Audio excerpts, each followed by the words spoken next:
Santiago Herrero, donc qui vient du Cadiz. Et puis, Griff, s'il est là.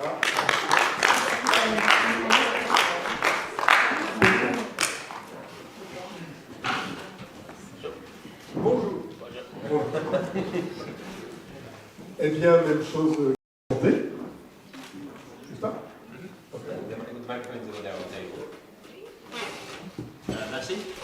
I'll start by saying hello in Welsh. So, Shumai, we say in Welsh. And je m'appelle Griff. Je suis fan cat. And je vais pédigal.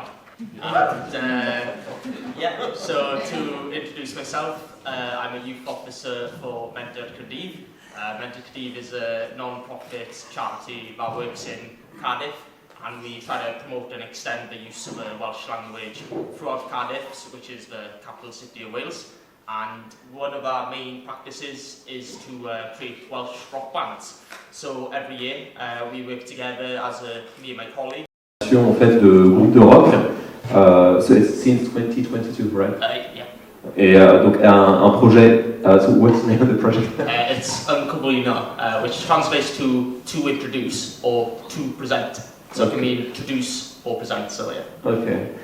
Donc un projet qui a commencé en 2022 et donc du coup ils vont dans les écoles dans les lycées en particulier donc pour cibler un public de 14 à 18 ans et leur offrir en fait un tutorat de musiciens professionnels pour justement créer des groupes de rock et après ils leur permettent de se produire sur des scènes, différentes scènes à Cardiff dont un festival. Ok, thank you. Hola, vosotros. I'm Santi, I'm 24, I'm from Galicia, from Santa Comba, it's a small village near Santiago de Compostela. I'm studying civil engineering, that has not much to do with music, but is one of my hobbies. I've been dancing since I was 4 years old and playing bagpipe, gaita, since I was 7.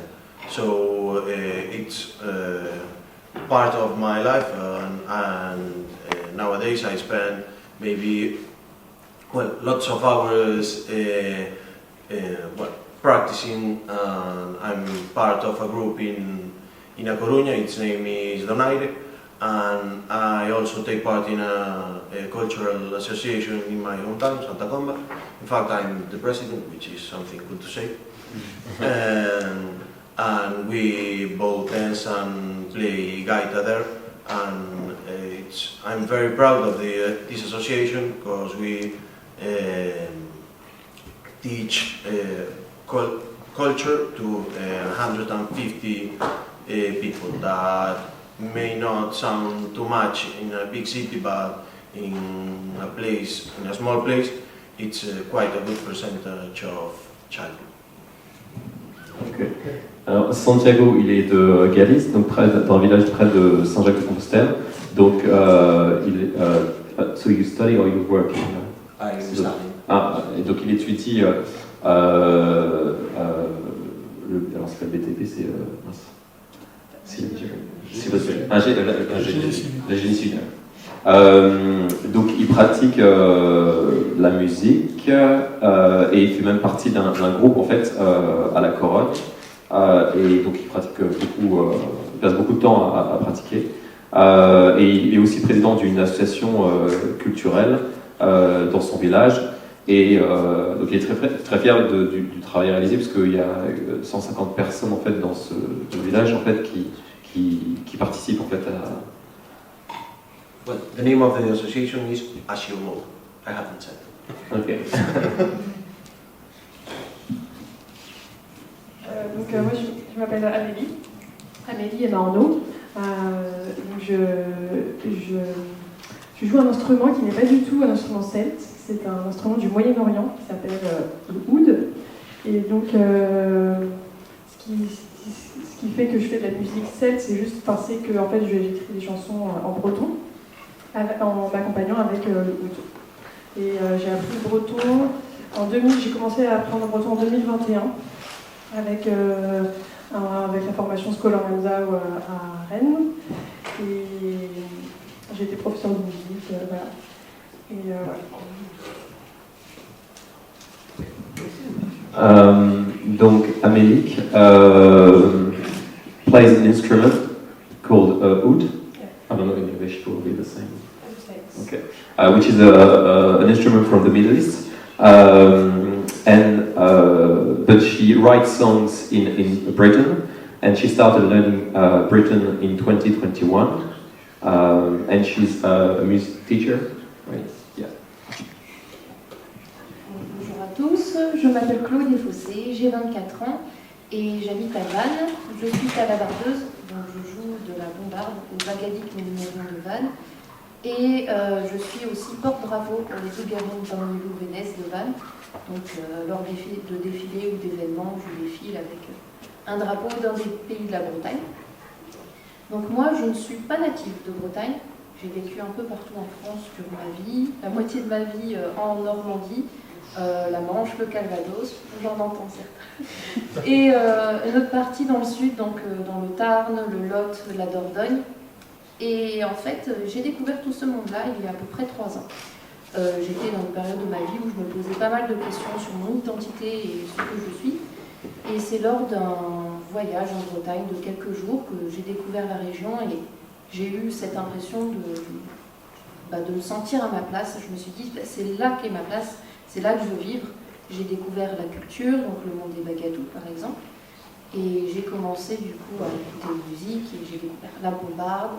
Et là c'était la révélation, le coup de foudre on va dire. Donc j'ai tout quitté à ce moment-là. Je suis retournée chez ma mère en Normandie, puis j'ai commencé l'apprentissage de la bombarde au Bagat de Vire. Et après je suis venue m'installer à Vannes, notamment pour les études. Et depuis ce jour-ci, donc là j'entame ma 3e année, je me suis fait pour promesse de m'investir du mieux que je peux dans le rayonnement de la culture bretonne. Et je pense que on est bon. Alors, Chloé, donc, qui est de Vannes et qui fait partie de... Chloé, so she lives in Vannes, and she's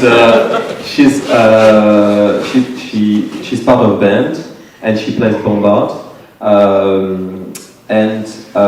So it's 3 years ago that she discovered Brittany when she did a trip in Brittany, and also the culture. And she felt that she was at the right place. So she moved. So she lived in different places in France, but she's not from Brittany originally. And so 3 years ago, after this discovery, she decided to move back home to Caen. No, Vire. Okay, Vire. Sorry. And then to start her studies in Vannes and practice. The bombard. Thank you. Anyway. Moi c'est Merwin, j'ai 27 ans, je vis à Rennes, je suis graphiste et illustrateur. Bien coller le micro sur ta... Je suis graphiste et illustrateur et je pratique la peinture aussi. Dans ma démarche, en fait, j'essaie de me réapproprier les codes d'essai livreur. C'est un mouvement artistique breton d'art déco qui est né dans les années 20. Et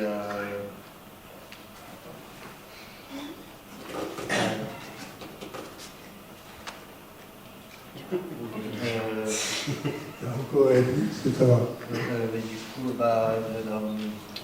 j'essaye d'explorer comment exprimer une identité bretonne dans le graphisme.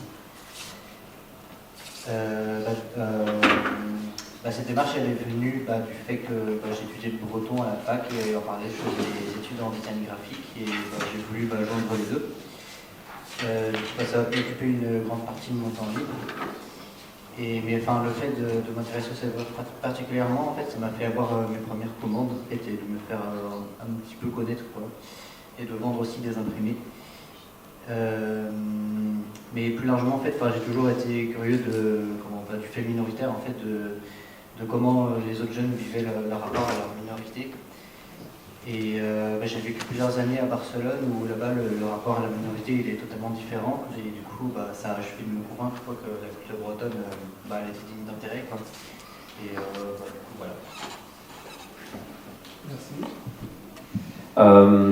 Donc, Newen is graphist, is a graphic designer, and so he get his inspiration from an Art Deco movement, a Britain Art Deco movement called Says Bra, and he wants to express the Britain identity through art. So he studied graphic designing in Britain. At the university, and so after that he started to sell some art pieces, and he was curious about the role of objects in identity. And after a trip to Barcelona, he was convinced that the British culture was worth of making art in relation to the British culture. Okay, thank you. So, a few questions. Ma première question donc, pour toi, Chloé. First question to Chloé. Quel aspect de ta pratique, en fait, sont les plus importants pour toi et pourquoi? Et puis, qu'est-ce que ça représente en termes d'identité un peu sociale? Parce que tu as évoqué ça tout à l'heure, tu dis j'étais un peu en recherche d'une identité. Donc, c'est là-dessus que j'aimerais t'entendre, si tu veux bien. So interesting. So what aspect of your practice are most important to you and why, and what does it present in your social life? Donc, moi, ma pratique, c'est la bombarde depuis 2 ans et demi, mais je fais aussi de la gaita gallega, donc la cornemuse galicienne, depuis février dernier, parce que je suis aussi une grande passionnée de la culture galicienne. En fait, pour moi, de manière générale, la musique, c'est un moyen de rassembler du monde autour du même idée, faire la fête et se retrouver, même si on vient de cultures, d'horizons différents. Mais je trouve que dans le monde interceltique, c'est encore différent. C'est plus grand encore, c'est comme une grande famille qui, en fait, malgré le temps, malgré des éloignements, en fait, est restée soudée, fraternelle. Et c'est ça que je trouve beau. Et dans ma pratique musicale, j'aime beaucoup étudier justement ces similarités qui sont restées avec le temps. Et je pense notamment aux Asturies et la Bretagne, où parfois, il y a des morceaux, on peut les danser en rond, aussi bien de façon asturienne que de façon bretonne. Donc ça, j'aime beaucoup cette idée. Alors, juste l'instrument galicien, c'est... C'est le Galician Bagpipe. Okay. So Chloe practices bombard and the Galician bagpipe, and she likes playing instruments because she finds that it's a way to bring people together, and she found that that's in general, but in the inter-Celtic movement, she finds it's different because for her it's a big family and it's a way to remain connected, despite the fact that the different nations can be far apart, and she enjoys also studying the similarity between the music in the Asturies and Brittany. Après, pour continuer, du coup, moi, la plupart du temps, je joue en baguette. Et ce que j'ai aimé, en fait, directement dans ce milieu-là, c'est qu'il y a une solidarité immédiate entre les sonneurs. Donc, les sonneurs, ce sont les musiciens de Bretagne qui font de la cornemuse, etc. Et je trouve que peu importe l'âge et d'où on vient, il y a une solidarité. Il n'y aura pas de jugement, et je trouve que ce sont des valeurs qui existent de moins en moins aujourd'hui et qui font sens pour moi. Il y a un grand respect. Voilà. Et au niveau social, l'apprentissage de la gaïta ou même la bombarde, ça permet aussi de créer beaucoup de liens sociaux. Je vois par exemple pour la gaïta, j'ai un ami qui vient des Asturies. Au départ, on parle uniquement de musique ou musicaux. Et puis au final, comme lui, il fait de la musique, moi aussi. Moi, je lui apprends la bombarde. Lui, il m'apprend des morceaux qu'il est seul à la gaïta. Et aujourd'hui, même s'il y a une barrière de la langue au tout début, c'est un de mes meilleurs amis. Et pour lui parler d'un peu plus court, il y a Santi ici. On a beaucoup échangé à propos de musique avant de venir au forum. Et déjà, je trouve ça exceptionnel, quoi. c'est génial. Merci. So Chloe is part of a band, and just what she finds enjoyable and valuable is that there is solidarity between the musicians, no judging and respect, whatever the age is, because there is a large range of age, I guess. And also she created social links and social connection, especially with a friend from Galicia, who's now best friend. And the forum today was also an opportunity to create more social connections. Pour finir, il y a un dernier point que j'aime et qui est fort pour moi, c'est l'idée de complémentarité. Par exemple, on a le biniou et la bombarde, la gaïta, le tambourin, et quand ça concerne le groupe, le bagat, et je trouve que c'est très symbolique et ça représente l'importance de s'unir en fait, et de faire face à l'égoïsme et de ne pas aussi attraper le melon, en fait, se dire que seul on ne peut pas forcément avancer alors qu'en groupe on forme quelque chose de très beau. Et pour moi c'est très important de résumer toutes ces valeurs qu'apporte ma pratique, le représente, et c'est pour ça aussi que je me suis retrouvée dans ce milieu. So all the instruments are there is some complementary by the fact that all the instruments, they kind of respond to each other in a way, and there is also a feeling of togetherness when playing in a band, and also it's important to be united, so it makes you humble. Ok, merci Chloé. Néouel, donc tu nous as dit que toi tu étais graphiste en fait, et donc tu puisais ton inspiration dans le mouvement Save. Et comment tu perçois toi justement l'évolution de cet art, de cette pratique du graphisme aujourd'hui, notamment chez les jeunes? Est-ce qu'il y a une influence toujours? Est-ce que ça continue à évoluer? Est-ce que c'est vivant? How do you perceive the evolution of graphic designing among young artists, and also what are the challenges to you? Du coup, je vais plutôt parler du lien entre l'identité graphiste, l'identité bretonne et graphisme. Okay. Moi, j'observe un certain attrait chez les jeunes. J'en ai vu quelques-uns adopter un peu la même démarche dans des domaines spécifiques comme la typographie ou la gravure. Ça, du coup, c'est une couverture que j'ai réalisée pour le numéro de janvier 2023 de Wikini. Parce qu'il a été fondé en 1900. Du coup, c'était pour le site. Par contre, il y a des freins dans le domaine. Déjà, c'est difficile d'en vivre parce que un statut possible, c'est le statut d'artiste-auteur, mais c'est très précaire. Le salariat aussi, c'est très compliqué. Peut-être il y aurait une pièce dans les associations bretonnes, mais on n'engage pas quelqu'un juste pour le graphisme. En fait, c'est aussi lié à la communication, Donc du coup, c'est une recherche qui doit se faire sur le temps libre et on manque de temps. Et il y a aussi un deuxième problème, c'est la reconnaissance par les pairs. Parce que en fait, c'est un sujet qui m'intéresse peu dans le monde du design.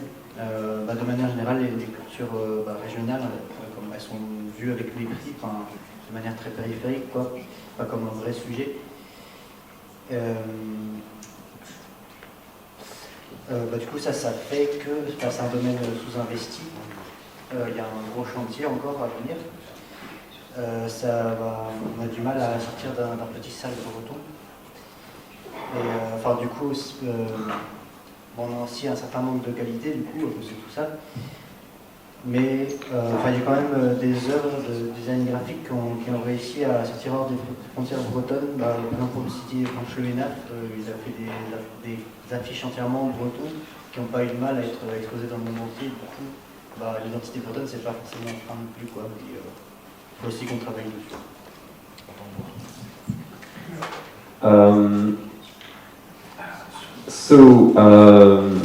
The mixing of the Breton identity and graphic designing is attractive for some young people, but it's quite difficult to make a living. Even associations, cultural associations, they don't hire graphic designer. It's more like for promoting something, so it's just some small jobs. So people mostly do it on their free time, and also there is a lack of recognition from the peers of the work, and also because it's difficult to make a living. It's difficult also to get high quality productions. So there is still a lot to do to develop this art. But the Breton culture has been exposed in New York, no? C'était à New York, c'est ça, l'artiste dont tu as parlé? Non. En Europe. Non, parce que tu avais parlé d'un artiste à la fin du fait que l'art breton finalement peut attirer ou peut. Il me semble que tu avais parlé d'un artiste. Franchement.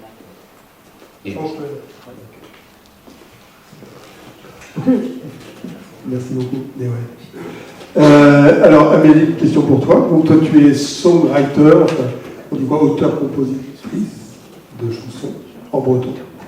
Et moi ma curiosité c'est comment ça vit, comment ça se place dans ta vie sociale notamment. Quelles difficultés tu peux rencontrer autour de cette expression-là. So can you share your experience as a songwriter in Britain, and what does it mean to you and to your social identity? Alors il y a deux axes que j'aimerais pointer. En fait, le premier c'est justement ça tombe bien que ce soit après la présentation de Chloé parce que elle a fait plutôt de la musique vraiment traditionnelle bretonne. Et donc moi je fais plutôt de la musique en breton, mais qui n'est pas forcément du fest-noz ou du bagad. Donc c'est vrai que ça existe de plus en plus, mais souvent quand on cherche par exemple à se produire, etc., parfois les personnes ont du mal à comprendre que c'est en breton, mais c'est pas du fest-noz. Et donc bon, ça évolue, bien sûr on voit de plus en plus du rap en breton, ça existe de plus en plus, mais ça reste assez rare, et donc c'est important que ça continue à se développer. Et en fait, le monde de la musique de fest-noz évolue aussi, d'ailleurs. Donc toutes ces traditions, elles gardent leur côté traditionnel, mais en évoluant. Et donc le deuxième point sur lequel j'aimerais appuyer, c'est en fait le côté interculturel aussi, au-delà des endroits, des pays celtes. Parce que comme toutes les cultures, en fait, ne sont pas imperméables, heureusement. Il y a des inspirations aussi qui viennent d'ailleurs, de plus loin. Et du coup, comme je fais un instrument qui n'est pas un instrument européen, je voyage aussi. Et en fait, j'ai remarqué que dans les endroits où il y a aussi des langues minorisées, les musiciens que je rencontre, on va être beaucoup plus intéressés à travailler avec des chansons en breton. Du coup, là, suite en fait à ma participation au festival UBB, j'ai été mise en relation avec une association de musiciens kabyles, enfin une association de culture kabyle. Et donc, on travaille ensemble pour jouer ensemble, et on trouve aussi certaines choses qui peuvent se ressembler. Et ça, je pense que c'est aussi des inspirations. Rester ouvert aussi sur ce qui est ailleurs, ça reste important, je pense, pour toutes les cultures, pour évoluer. Voilà. Amélie is a songwriter, and she doesn't do traditional Breton music, more like contemporary music, but in Britain, and there are more and more people doing it. But it can be confusing when you want to perform, because when you say you do Breton music, people tend to think that it will be traditional, but so it can be confusing for if you want to perform. But the festival music is also evolving and changing, and also what's important to Amelik is also beyond the inter-Celtic connections. It's also, generally speaking, like the intercultural connections through traveling. but also in festivals where in this festival you. No, it was Gwen Roi de l'Arbrezonnec. It's a festival of music in Breton, so there is folk traditional music and also a kind of music in Breton. And yes, it's both twice, 2 years, Okay. but it's going to be every year. Okay. And at this occasion, so you met a Kabyle musicians, and now you're working with them. Yeah. So Santiago, how is your artistic practice influenced by Celtic traditions, and how do you contribute to the dissemination, to sharing the music and the culture? Well, we have to. I think we should start making a difference between music and dancing. As I said, I dance and I also play bagpipe. And talking about gaita, most of the music we play and the structure of this music, the technique we used to play, it comes. It's tradition. These themes came from lots of time ago, and that's because in Galicia it was made a very hard work of compilation of music and dancing. Talking about music, the groups, the bands we see here are very. They started not because of tradition, but yes, because of the how can I say this? For example, in Wales, in Ireland, there were big bagpipe bands that at the origin made not a lot of sense because Galician instruments were very different. Talking about bagpipes, of course, so they couldn't play together. But this evolution came really as a consequence of what we saw all over the Celtic world.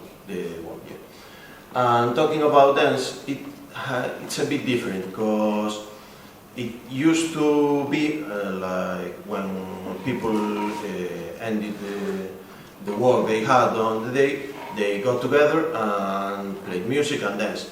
But the evolution has given us also big groups with lots of pairs, with very straight lines that dance very similar, very straight.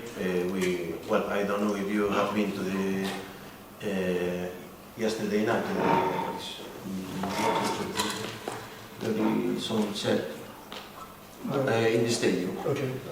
The spectacle. There was a show of Galician dancing. Okay. Where we could watch how perfect it's everything, and I think that's mainly influential.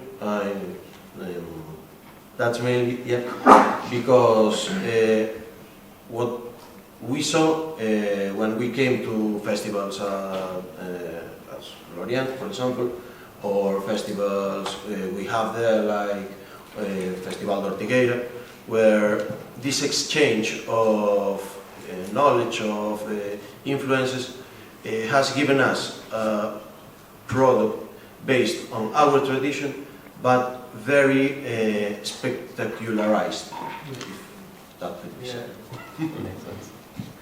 Donc Santiago, donc on parle à la fois de la musique et de la danse en Galice. Donc pour lui, la musique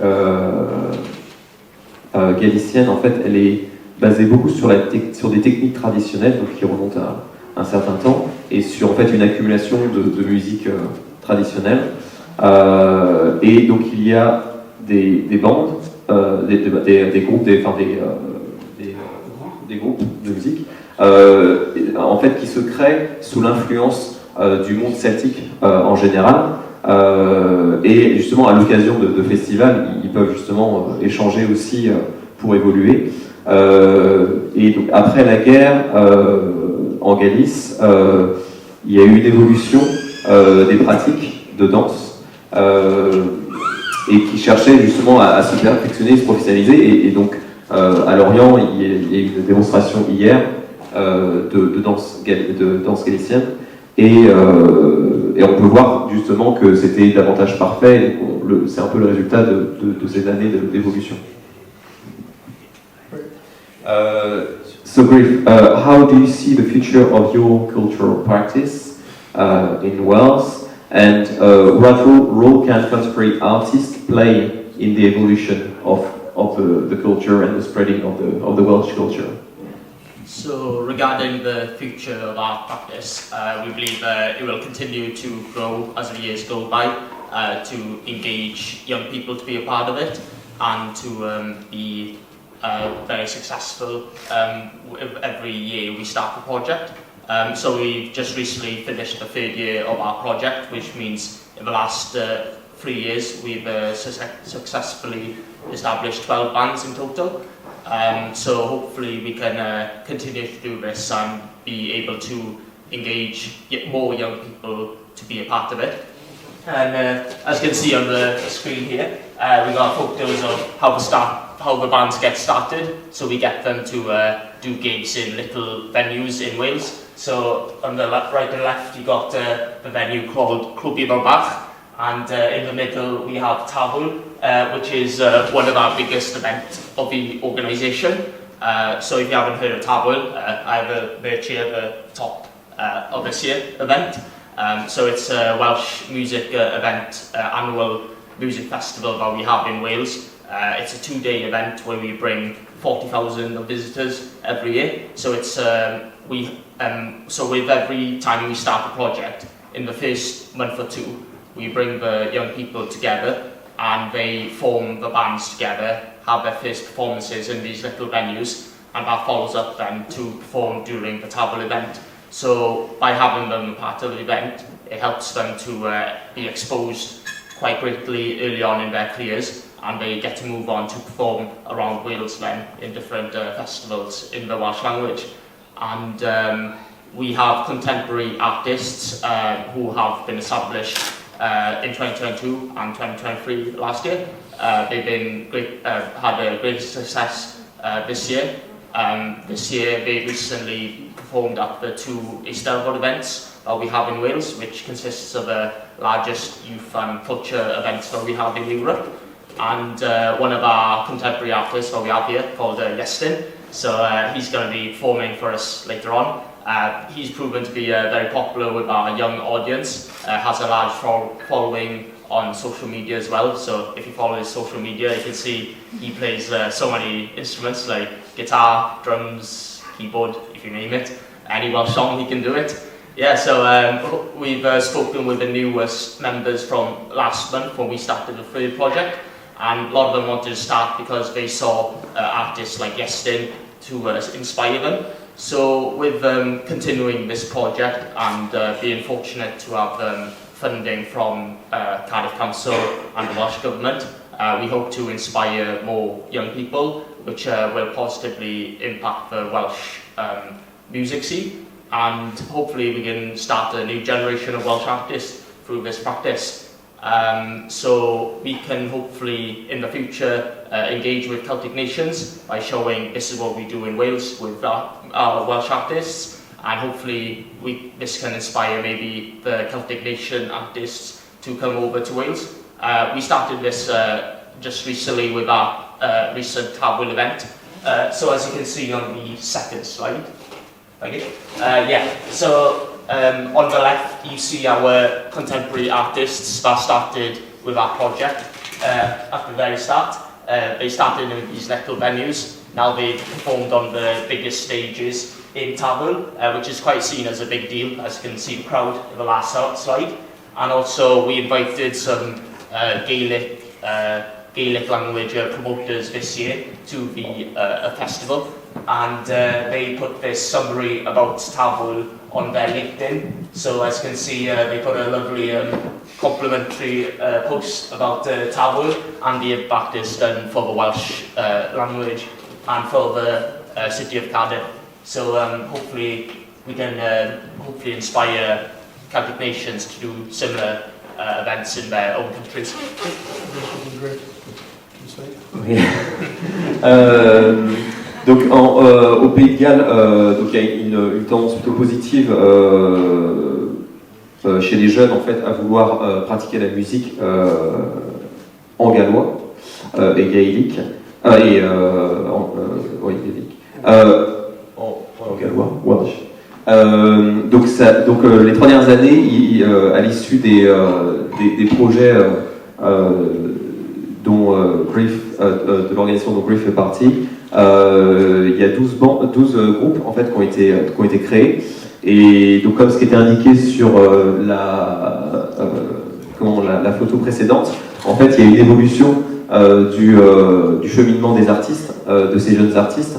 Et ils commencent du coup par des petits concerts dans des bars, et puis après ils font, ils participent donc à un festival qui s'appelle Tafwyl. Yeah, The name of- Tafwyl. Tafwyl. So just to explain the name. So Tafwyl started back in 2016, so it's only been for almost 20 years. And in Cardiff you have the River Taff, so that's the name of a river. So we named this festival after a river, so it means the River Taff's Festival. Donc le festival qui s'appelle Tafwyl, il a été créé en 2016, et en fait Taff c'est le nom de la rivière qui traverse Cardiff, et donc le festival, en fait le nom du festival c'est le festival de la rivière Taff. C'est un peu moins anglais en français peut-être. Et donc ce festival accueille 40 000 spectateurs, enfin l'année dernière. Donc l'objectif voilà, c'est d'accompagner ces jeunes musiciens et faire en sorte qu'après ils participent ils se produisent à ce festival. Donc en 2022 et 2023, donc il y a des artistes qui sont déjà en fait, on dirait réussi à s'implanter et qui sont assez écoutés par les jeunes et qui sont assez populaires et qui donc partagent leur musique sur les réseaux sociaux, qui sont aussi populaires sur les réseaux sociaux. Et d'ailleurs, dans ces artistes-là, en fait, une partie des artistes-là ont inspiré les jeunes qui participent au 3e projet qui a commencé cette année. Et donc, l'un des objectifs aussi, c'est d'être un exemple en quelque sorte pour les autres nations celtes et donc leur donner des exemples pour pouvoir faire les mêmes choses chez eux. Et aussi travailler avec des artistes d'autres artistes celtes, d'autres nations celtes.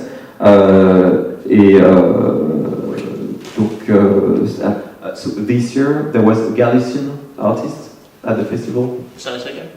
This year there was a Galician artist, or We had Irish language promoters coming over, Okay. so they came to observe the festival Okay. and put their summary on LinkedIn then to show what they could do in Dublin. So Okay. they saw potential to grow the Irish language they got. Ok. Et donc cette année, il y a des Irlandais qui sont venus au festival en tant que spectateurs pour voir un peu comment ça s'organise et pouvoir reproduire la même chose à Dublin pour mettre en avant du coup la langue gaélique en Irlande. Donc voilà. Okay, merci. Thank you very much.